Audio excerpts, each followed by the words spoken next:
പ്രിയപ്പെട്ട വിദ്യാർത്ഥികളെ, ഇന്നത്തെ വീഡിയോയിൽ നമ്മൾ ഡിസ്കസ് ചെയ്യാൻ പോകുന്നത് 9ാം ക്ലാസ്സിലെ ജിയോഗ്രഫിയിലെ ഒന്നാമത്തെ ചാപ്റ്റർ ആയിട്ടുള്ള ലോകത്തിന്റെ നെറുകയിൽ എന്ന് പറയുന്ന പാഠഭാഗമാണ്. ഇത് പുതിയ SCERT-യിലെ ആദ്യത്തെ ചാപ്റ്റർ ആണ്, ലോകത്തിന്റെ നെറുകയിൽ. നമുക്ക് ചാപ്റ്ററിലേക്ക് കടക്കാം. ഭൂപ്രകൃതി സവിശേഷതകളുടെ അടിസ്ഥാനത്തിൽ ഇന്ത്യയെ താഴെ പറയും വിധം 5 ആയിട്ടാണ് തരംതിരിച്ചിട്ടുള്ളത്.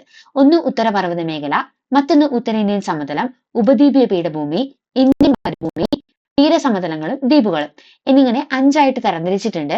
ഈ പാഠഭാഗത്തിൽ പ്രധാനമായിട്ടും ഉത്തരപർവ്വത മേഖലയെ പറ്റിയിട്ടാണ് പറഞ്ഞിട്ടുള്ളത്.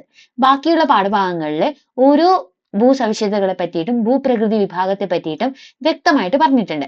നമുക്ക് ചാപ്റ്ററിലേക്ക് ഡീറ്റെയിൽ ആയിട്ട് കടക്കാം. ലോകത്തിന്റെ മേൽക്കൂര എന്നറിയപ്പെടുന്ന പർവ്വതക്കെട്ട് പാമീർ പീഠഭൂമിയാണ്, നമുക്ക് എല്ലാവർക്കും അറിയുന്നതാണ്. ഇത് പാമീർ പർവ്വതക്കെട്ടിൽ നിന്ന് ഉത്ഭവിച്ച് കിഴക്ക് പൂർവാചൽ വരെ വ്യാപിച്ചു കിടക്കുന്ന നിരവധി പർവ്വത നിരകൾ ചേർന്നതാണ് ഇന്ത്യൻ ഉപഭൂഖണ്ഡത്തിന്റെ വടക്ക് കിഴക്കൻ അതിരായിട്ടുള്ള ഉത്തരപർവ്വത മേഖല. അപ്പോ ഉത്തരപർവ്വത മേഖല എവിടെ നിന്നാണ് തുടങ്ങുന്നത്? പാമീർ പർവ്വതക്കെട്ട്. പാമീർ പർവ്വതക്കെട്ട് എന്ന് പറയുന്നത് ലോകത്തിന്റെ മേൽക്കൂര എന്നാണ് അറിയപ്പെടുന്നത്. താരതമ്യേന പ്രായം കുറഞ്ഞതും ഉയരമേറിയതുമാണ് ഈ പർവ്വത നിരകൾ. ശിലാപാളികൾക്ക് വലനം സംഭവിച്ച് രൂപപ്പെടുന്ന മടക്കു പർവ്വതങ്ങളാണിവ. വലനം എന്ന് പറയുന്ന പ്രക്രിയ ഭൂവൽക്കത്തിലെ ശിലാപാളികൾ സമ്മർദ്ദ ബലത്താൽ മടങ്ങി മടക്കുപർവ്വതങ്ങൾ രൂപപ്പെടാറുണ്ട്. ഈ പ്രക്രിയയാണ് വലനം എന്ന് പറയുന്നത്. ഇങ്ങനെ രൂപപ്പെട്ട പർവ്വതങ്ങളാണ് മടക്കുപർവ്വതങ്ങൾ. ഹിമാലയവും ആൽപ്സും ഇത്തരത്തിൽ രൂപപ്പെട്ട പർവ്വത നിരകളാണ്. അപ്പൊ മടക്കുപർവ്വതങ്ങൾക്ക് ഉദാഹരണമാണ് ഹിമാലയവും ആൽപ്സും. അപ്പോ വലനം സംഭവിച്ചിട്ടാണ് എന്ത് രൂപപ്പെട്ടിട്ടുള്ളത്? ഹിമാലയ പർവ്വത നിരകൾ. പടിഞ്ഞാറ് സിന്ധു നദി മുതൽ കിഴക്ക് ബ്രഹ്മപുത്ര നദി വരെ ഏകദേശം 2400 കിലോമീറ്റർ നീളത്തിലാണ് ഉത്തരപർവ്വത മേഖല വ്യാപിച്ചു കിടക്കുന്നത്. അതുപോലെ തന്നെ 150 മുതൽ 400 കിലോമീറ്റർ വരെയാണ് വീതിയുള്ളത്. അപ്പോ നീളം എന്ന് പറയുന്നത് 2400 കിലോമീറ്ററും വീതി 150 മുതൽ 400 കിലോമീറ്റർ വരെയുമാണ്. ഇത് വലനം എന്ന പ്രക്രിയ മൂലമാണ് രൂപപ്പെട്ടിട്ടുള്ളത്. നിരവധി കൊടുമുടികളും ഹിമാനികളും താഴ്വരകളും നിറഞ്ഞിട്ടുള്ള ഒരു ഭൂപ്രദേശമാണിത്. ഉത്തരപർവ്വത മേഖലയെ ഭൂപ്രകൃതി സവിശേഷതകളുടെ അടിസ്ഥാനത്തിൽ 3 ആയിട്ട് തരംതിരിച്ചിട്ടുണ്ട്. നമുക്ക് എല്ലാവർക്കും അറിയാം, ട്രാൻസ് ഹിമാലയം, ഹിമാലയം, കിഴക്കൻ കുന്നുകൾ. ട്രാൻസ് ഹിമാലയം എന്ന് പറയുന്നത് ഏറ്റവും വടക്ക് കാണപ്പെടുന്നതാണ്. ടിബറ്റൻ ഹിമാലയം എന്നും അറിയപ്പെടുന്നുണ്ട്. അപ്പൊ ടിബറ്റൻ ഹിമാലയം എന്നും അറിയപ്പെടുന്നത് ഉത്തരപർവ്വത മേഖലയുടെ ഏത് മേഖലയാണെന്ന് ചോദിച്ചാൽ ട്രാൻസ് ഹിമാലയമാണ്. ശരാശരി 3000 മീറ്റർ ആണ് ഇതിന്റെ ഉയരം. ഏകദേശം 40 കിലോമീറ്റർ വീതിയും 965 കിലോമീറ്റർ നീളവും ഉണ്ട്. അപ്പോ ഏകദേശം വീതി 40 കിലോമീറ്ററും നീളം 965 കിലോമീറ്ററും ശരാശരി ഉയരം 3000 മീറ്ററുമാണ് ടിബറ്റൻ ഹിമാലയം എന്നും അറിയപ്പെടുന്നുണ്ട്. കാരക്കോറം നിര ഹിമാലയ പർവ്വതത്തെ പാമീർ പർവ്വതക്കെട്ടുമായി ബന്ധിപ്പിക്കുന്നു. ഏത് നിരയാണ് ഹിമാലയ പർവ്വതത്തെ പാമീർ പർവ്വതക്കെട്ടുമായി ബന്ധിപ്പിക്കുന്നത് എന്ന് ചോദിച്ചാൽ കാരക്കോറം നിരയാണ്. ട്രാൻസ് ഹിമാലയത്തിന് തെക്കായിട്ട് കിഴക്കോട്ട് വ്യാപിച്ചു കിടക്കുന്ന 3 സമാന്തര നിരകളാണ് ഹിമാദ്രി, ഹിമാചൽ, സിവാലിക്. ഈ സമാന്തര പർവ്വത നിരകൾ ചേരുന്നതാണ് ഹിമാലയം. ഹിമാദ്രി, ഹിമാചൽ, സിവാലിക്.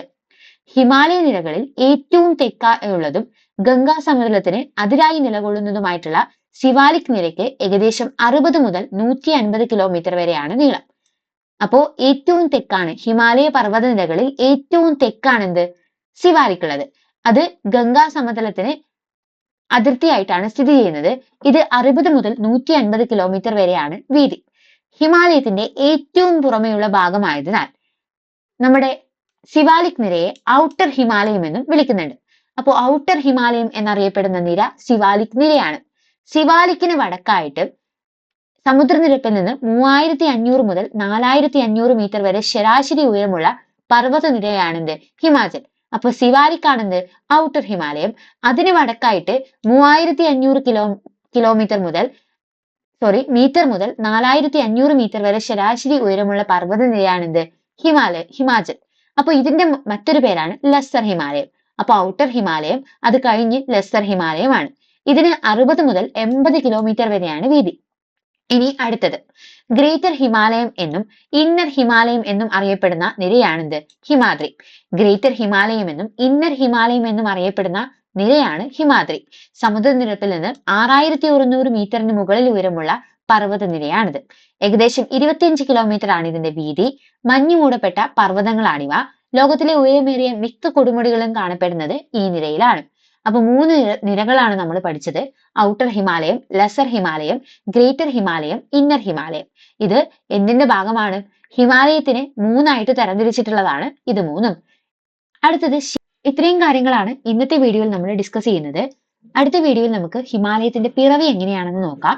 അസ്തനോസ്ഫിയറും ശിലാമണ്ഡല ഫലകങ്ങളുടെ ചലനവും സംയോജക സീമയും വിയോജക സീമയും പറ്റിയും നമുക്ക് അടുത്ത ക്ലാസ്സിൽ പഠിക്കാം. അപ്പൊ ഇന്നത്തെ ക്ലാസ് നിങ്ങൾക്ക് മനസ്സിലായെന്ന് വിചാരിക്കുന്നു. വീഡിയോയെ കുറിച്ചുള്ള അഭിപ്രായങ്ങൾ അറിയിക്കുക. നമുക്ക് അടുത്ത വീഡിയോയിൽ കാണാം. അതുവരേക്കും ബൈ.